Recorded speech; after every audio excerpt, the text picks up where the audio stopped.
During the incident, the assault, the attack on the school, the students rendered first aid as if they were in combat. Heroes. But let's talk about that mindset, the changing of the mindset. That is not normal behavior for kids to react that way. And yet these children, yes. These children reacted as if they had been in combat. Is that the new norm?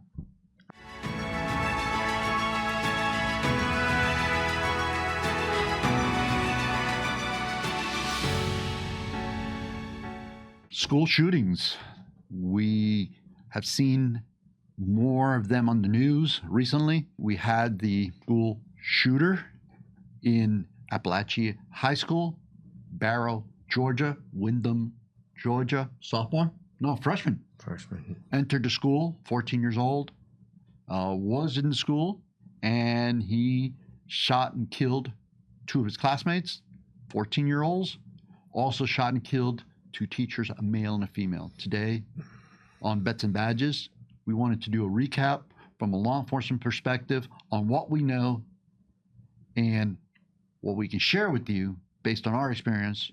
I am Robert Asencio, and beside me I have my co-host, retired police chief David Magnusson, military historian. How are you, David? I'm doing good. Let's recap what we know. So far we know that in addition to the 4 people who were shot and killed, there were 9 others that were hospitalized due to injuries, and there were approximately 30 other individuals who were hurt. We do know that the shooter, 14-year-old, was stopped by the school resource officer, and at the time of the incident, there were an additional 2 resource officers. We do know that the school had prepared with an alarm system that would notify the sheriff's office and the school administration in case, God forbid, they had a shooting, an active shooter. Well, they did. So the school staff were prepared. They had this ID system that they activated. We also know that during the incident, the assault, the attack on the school, students in the school came to the aid of the fallen teachers, at least one of the fallen teachers. And some of the interviews that we've seen on national news were very gripping in that the students who were attending and decided to render first aid heroically actually performed acts that are not normal to students. They're consistent with battle-hardened events. Did you see any of that where the students immediately saw that it was a chest wound? One of the students said he thought it was a sucking chest wound, which is a term. Those of you that have been in the military know about sucking chest wounds. Apply pressure immediately to stop the bleeding, then also helped pull the teacher into safety, into the classroom, away from the gunfire, and then fellow students lifted up the shirt to assess if there was an exit wound, there was more injuries to the teacher, but they rendered first aid, and I gotta say again, as if they were in combat. Heroes. But let's talk about that mindset, the changing of the mindset. That is not normal behavior for kids to react that way. And yet these children, yes. These children reacted as if they had been in combat. Is that the new norm? I mean, we sadly have gone from, fight, hide, run. We've gone to that from reading, writing, and arithmetic. And how sad is that? But that's the reality. These children, and let's not lose sight, they're heroes. They're children. They've risen to the occasion. They had the wherewithal to do it. And as we said in law enforcement, your head, and in the military, heads on a swivel. Well, fortunately for them, but sadly at the same time, these kids, these children have to have heads on a swivel. They have to be in that elevated code, like Colonel Grossman used to talk about, where ultimately it's Lieutenant Colonel or Colonel Lou Grossman, right? Lou Grossman, yeah. And code red is you can't maintain that. There's a time and place for it. That's nothing you can maintain. Yet these children are no longer able to function, sadly, in schools in code yellow. It has to be elevated. And that's going to take its toll too, ultimately, when you're thinking about it. But they had the wherewithal. They had the courage and bravery, and they are to be saluted. The SROs are to be saluted. But I want to bring a point out here. We always talk about the quick reaction of law enforcement. Okay. With that, though, comes the reality that that offender is going to get off some shots first and take out some people before the police, by and large, can respond and neutralize or get the person in custody. So think about that for a moment. And that's what happened. There was a very quick response by the SROs as a reaction to something violent that took place. That in of itself is scary. Yeah, so that training, right? So the new norm, right? So for the viewer's perspective who don't know us well, David has over 35 years of law enforcement. He worked at the city of Miami in command staff level, ran units, worked robbery, rose from the streets all the way up to command level. Then he left police work in Miami-Dade and went on to Half-Lac, North Carolina, where he became police chief, and then came back down to South Florida, became chief of El Portal. Me, I spent 26 years in law enforcement at the Miami-Dade Schools Police Department, where we prepared to protect those kids and the faculty and the community, as well as working with the local community outside the school district. I served in the military and special operations, so we wanted to bring our experience to this conversation. So we know, let's back up a little bit. We know Columbine, right? Columbine was a marking point, a transitioning point for law enforcement in how they responded to these type of school incident or large gathering, public gathering shootings. It changed the Let's talk about the police tactics, how that changed. It changed the paradigm. At Columbine and prior, in a situation with a shooting, you get the experts in the field, the ones best trained. That's SRT, SWAT, to respond. And that's what happened in Columbine, you know, in a nutshell. But while they were mounting up and getting there, the killings were continuing. It became obvious that you can't wait anymore. Yeah. You have to go in. And in most cases, that's what happens. There's been a few.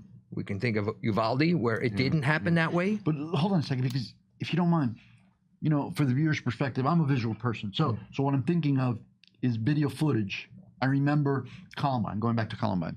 I remember, you know, helicopters hovering or videos over the school while the police were perimeterizing the school, setting up a perimeter around the school and waiting for SWAT to come out, right? Tactical units to come out.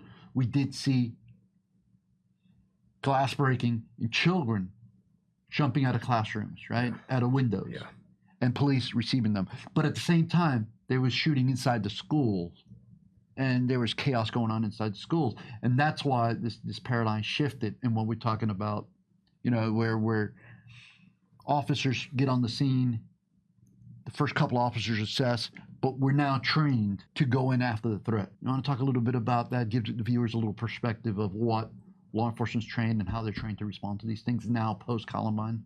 Well, as soon as you get on scene, the idea is to neutralize the threat immediately. As you just alluded to, you can't wait anymore. Okay, and again, we've seen instances where there was waiting, and it's never a positive outcome. Like you said of Uvalde. Uvalde. Now take a look at what happened in Nashville. How a couple of officers never worked together from different squads, yet somebody took lead. They went in and neutralized the person in the library that was shooting up the school. Okay, that's how it's done right.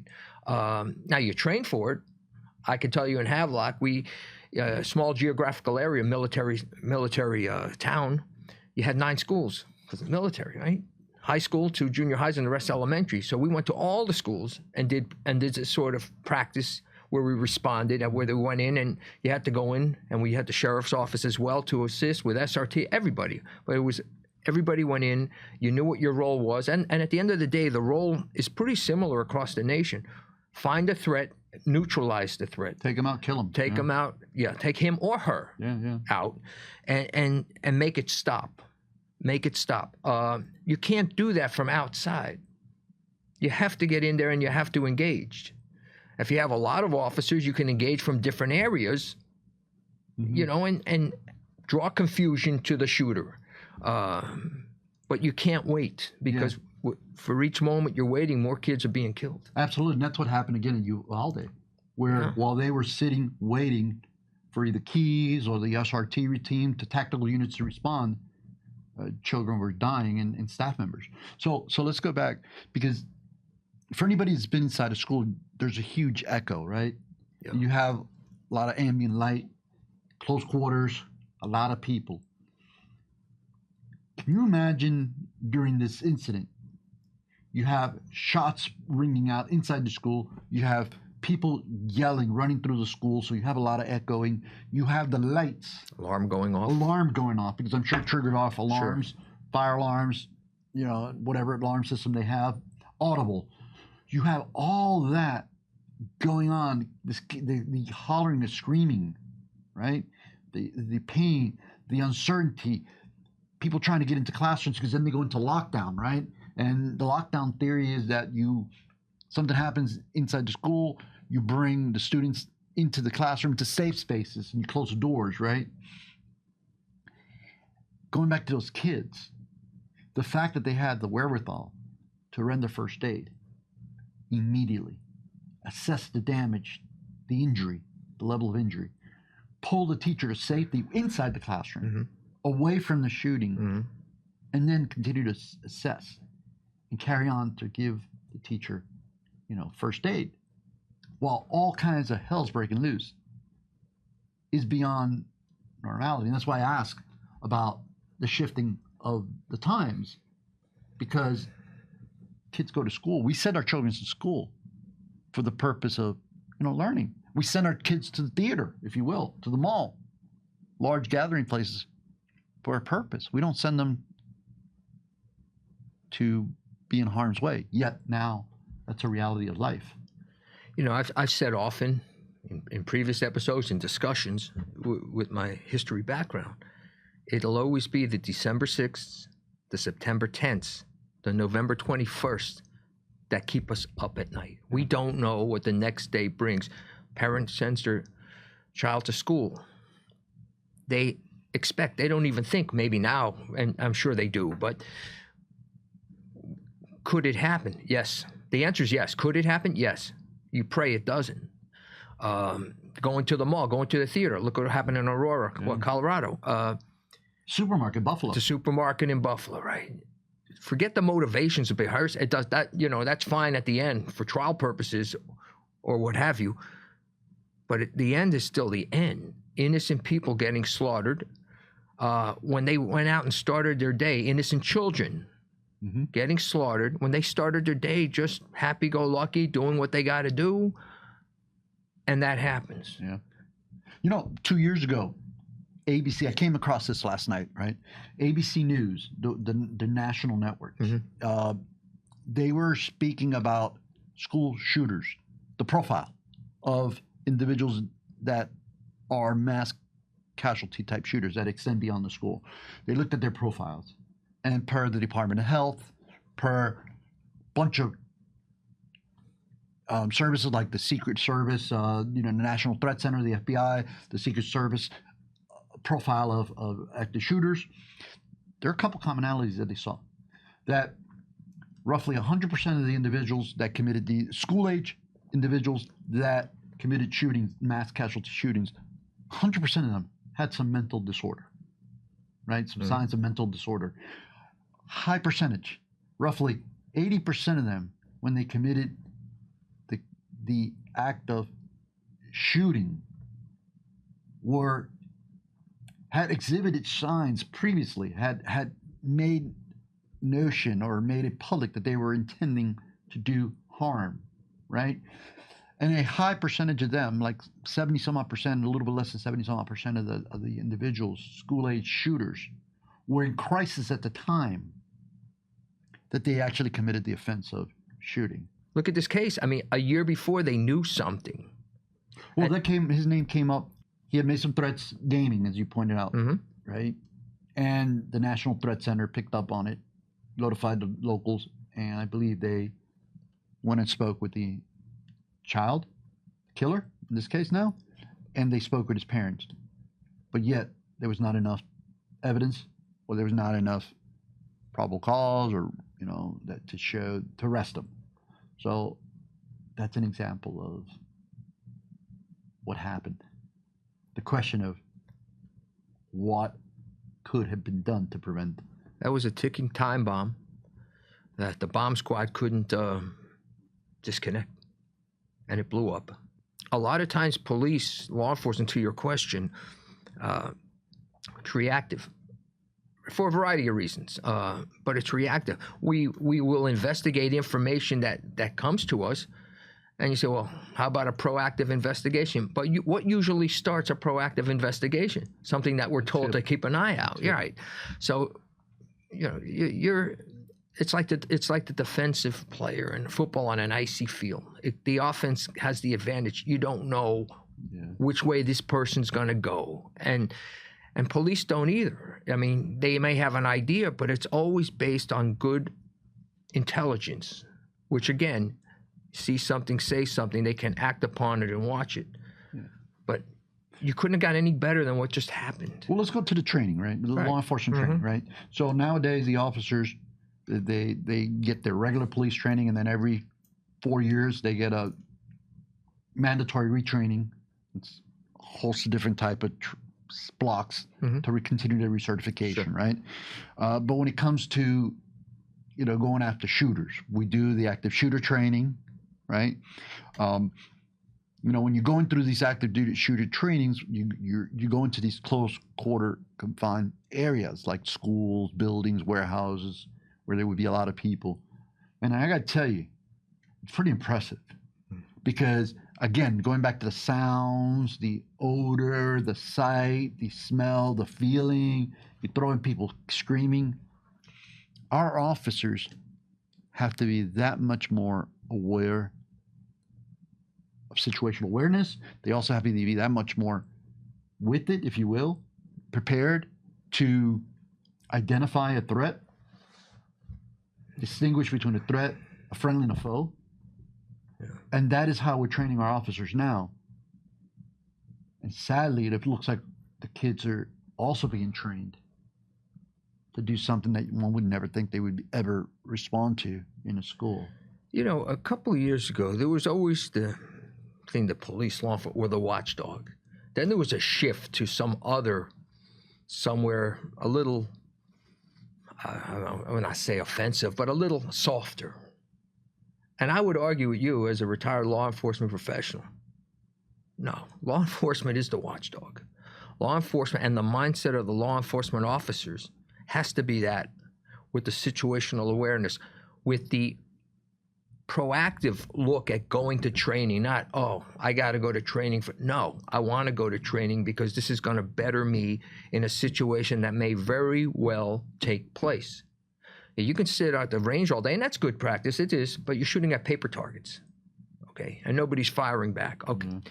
It has to be realistic. Well, now with the senses, the overload, that's the word. Now agencies are going to, yes, you're right, overload. So you want to overload the individual in training so that they react better, right? Correct. What is it? Perfect training creates good practice, right? I wouldn't say perfect responses because there's no such thing as a perfect response, but it gets you as professionally prepared as you can. What